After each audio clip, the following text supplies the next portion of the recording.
Hello everyone and welcome to the new ECF YouTube channel, which we hope very much will become a successful venture and that you will all subscribe to.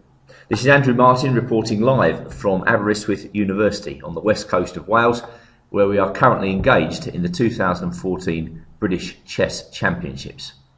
And my privilege and pleasure is to present to you Game of the Day videos on this channel, as well as live commentary during the afternoon sessions. So to round one, and on the top boards in round one there were no surprises.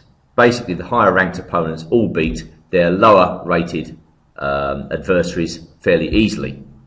And my game of the day is the interesting game between Jim Burnett, playing white, who hails from the northeast of England, and Grandmaster David Howell, who has to be the pre-tournament favourite. He's got the highest rating, he's the current British champion, and he's probably the strongest player in the field, although there are a number of very dangerous opponents who could easily overtake him if they have a good tournament.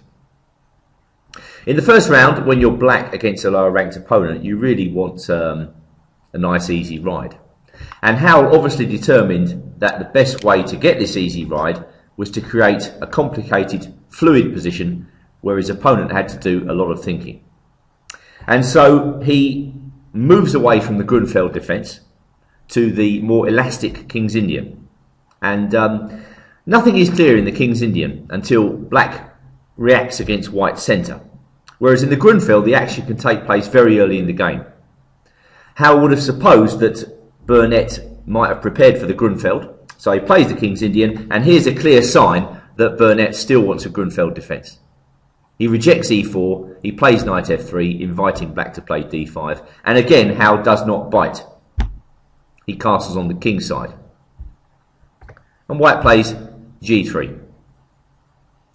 Well, again, black now has to shape the game. What will he do? Will he go c6 and d5, very solid? Will he play d6, going back into the King's Indian proper? Will he play knight c6, which I believe Boris Spassky played once? Howell decided to play c5. Again, inviting white to make a choice. Quite a good strategical idea against a lower ranked opponent is to give them lots of choice. Hopefully they'll go wrong with their decision making. But Burnett plays bishop g2, and I suppose the only other move really to give white any sort of hope and advantage was d5 there. But bishop g2 of course is very respectable.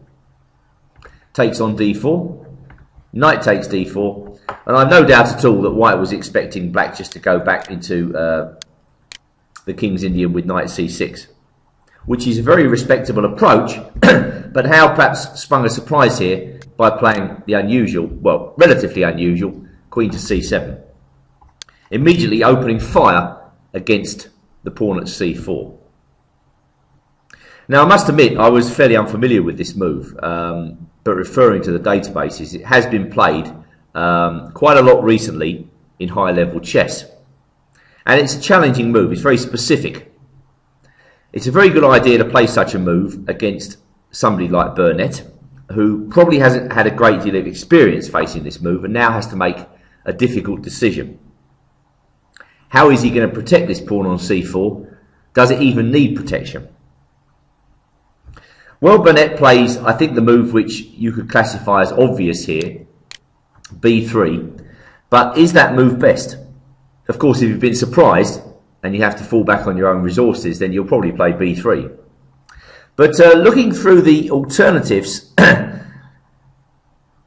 probably think now that knight d5 is the best move. Quite difficult to find when you're on your own over the board.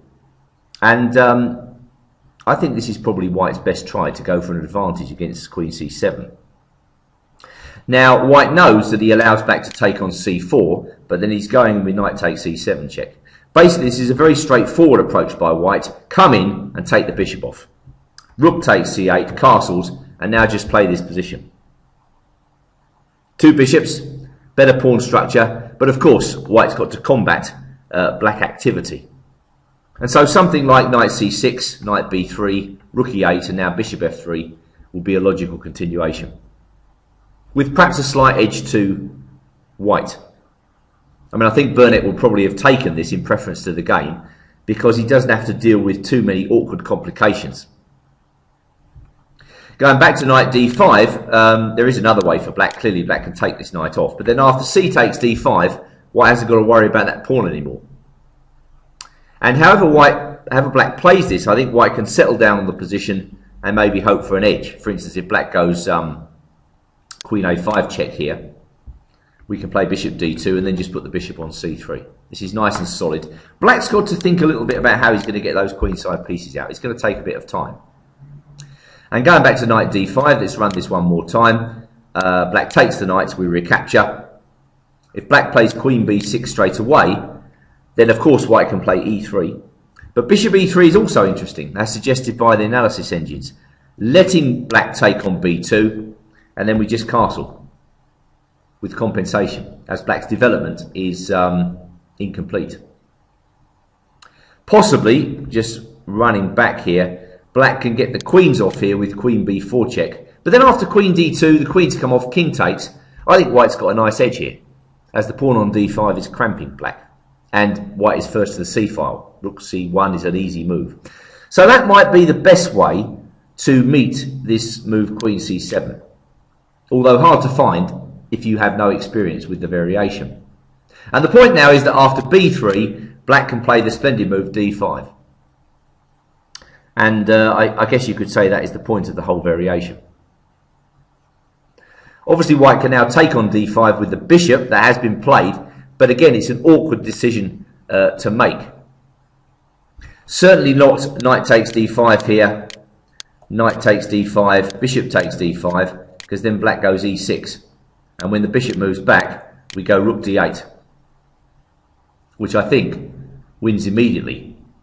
And clearly if we just go back to knight takes d5, takes, c takes d5 is also impossible because of queen c3 check.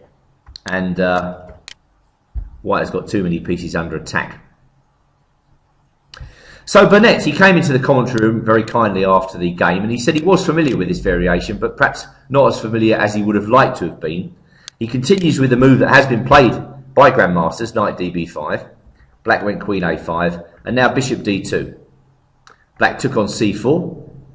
One of the clear points of this line is to isolate and weaken white's c-pawn. Black retreats his queen, stopping white from thinking about knight d5. White castles. Black drives the knight back to an inferior square on a3, and now the knight comes out to c6. And I was very surprised to find that there were 3 very high level games which have actually proceeded from this position. But in all of them, white now played knight to c2.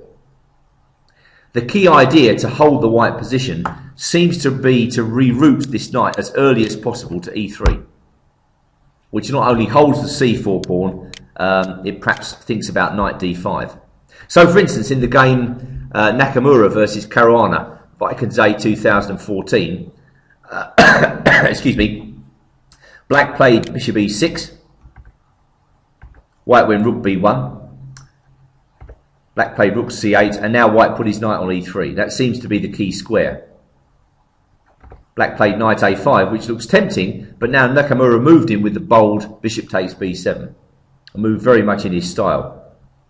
Black took, white recaptured. Black played bishop h3, rook e1, e6, and now the position was simply very unclear after 22 bishop e1. Well, it's actually a pawn up in this position, but as you can see, black has obvious compensation. This particular game was drawn in 61 moves. Just returning to Burnett versus Howell, let's have a look at this one more time. Knight c2. There was also a game between Hizmatulin and Geary from Rhodes in 2013, where after bishop e6, instead of rook b1, white played the immediate knight e3. I doubt that changes things too much. And in the final example, the game Goloshapov versus Al Sayed, Dubai 2014, black played the immediate knight d7, which we're going to see Howell employ in this game, the manoeuvre of the knight to c5. Well, once again, after knight e3, e6, knight e4, this game ended in a draw in 36 moves. It's simply unclear at this current moment in time. But what is clear is that white is facing practical problems in this line. He's got to find a way of negotiating these two clear weaknesses on the queen side. That pawn at c4, the knight on a3, they need looking after. From black's perspective, black's task now, after rook b1, which is the move Burnett played, is to unravel his queenside pieces. Once he's done that, he can look forward to trying to realise his permanent trumps of the superior pawn structure and active development. But until he can get those queenside pieces out, white's still in the game. And so Howell plays knight to d7. Very good. The knight's coming to c5. When the knight gets to c5, it's going to protect b7, and then he can move his bishop out and so on. Well, Burnett played queen to c1. Once again, was it time to get this knight into the game? Something like knight c2 and then knight e3. This looks like the way white has to play this position. Well, going back to the game, white played queen to c1, black played knight to c5, and now rook to d1 by Burnett. Black played bishop f5, and now I think, I won't say white makes an error because he's under pressure, but it is an awkward position for him. He plays bishop h6, which is tempting as it opens up fire against the queen and also enables white to exchange the fianchetto bishop. But routine exchanges here just clearly favour black. So I'm not sure about bishop h6. However, what is white to play? I mean, if he plays knight c2, okay, that looks very uncomfortable, going into a pin. And now I think queen a5 by black. It may be that white has to play e4 in this position, and after bishop g4, f3, but I don't know. This position looks better for black to me. Bishop takes c3, bishop takes c3, queen takes c3, take on g4, rook fd8. The white pawn structure is very ragged. So perhaps Burnett looked at that and just rejected it simply because of his pawns. Going back to the game, maybe rook b2, but again, these moves look very awkward. Black's game just flows along and the white pieces are all over the place. So perhaps, despite the fact that the analysis engines show that white is probably okay here, practically it's a much easier position for black to play. So you can say that Howell's strategy in the opening phase of the game has been very successful. So bishop h6, and now we get a series of exchanges which are probably forced. Black takes on h6. White takes the queen, black takes on c1, white takes on f8 and recaptures on c1. And you can see the problem. The pieces are coming off and white still hasn't resolved his queenside problems. And until he does so, he's in a very bad spot. Well, I mean, black's got plenty of good moves in this position. He can play, for instance, rook d8. He can play rook c8. Howell decides to play knight a5, keeping options open with the rook and just bearing down on c4. Very good move. White takes the file. Black plays rook c8. And now this ugly move e4. Which again is probably forced because although this donates black the d4 square on a plate, white's got to shut down on this bishop. So the bishop comes back, in comes the white knight, and now knight a4. Again, zeroing in on black weaknesses, white weaknesses on the queen side, maybe knight b2 is now a threat, as well as the obvious knight takes c4. So bishop f1, the knight comes into b2, rook b1, and now Howell takes on c4. At least this way, Burnett gets to activate his rook. So he has played well over the last few moves. Knight to d2. And now bishop takes a6 was played by white. And again, this is probably not the best. Although, the problem for white is that after bishop d3, I think black could play bishop takes knight here. He takes d5, knight f3 check. And white can't play king g2 because of knight e1 check, picking off a piece. So he's got to play king f1, allowing black to take on h2. But even so, let's see this position. Is this so bad for white? Well, of course, black can play rook c2. I don't know, does white have any drawing chances here because of his passed a-pawn? It's not beyond the realm of possibility. In the game, going back, Burnett decides to play bishop takes a6. Alright, rook c2 was played. Knight b4. Rook c1 check.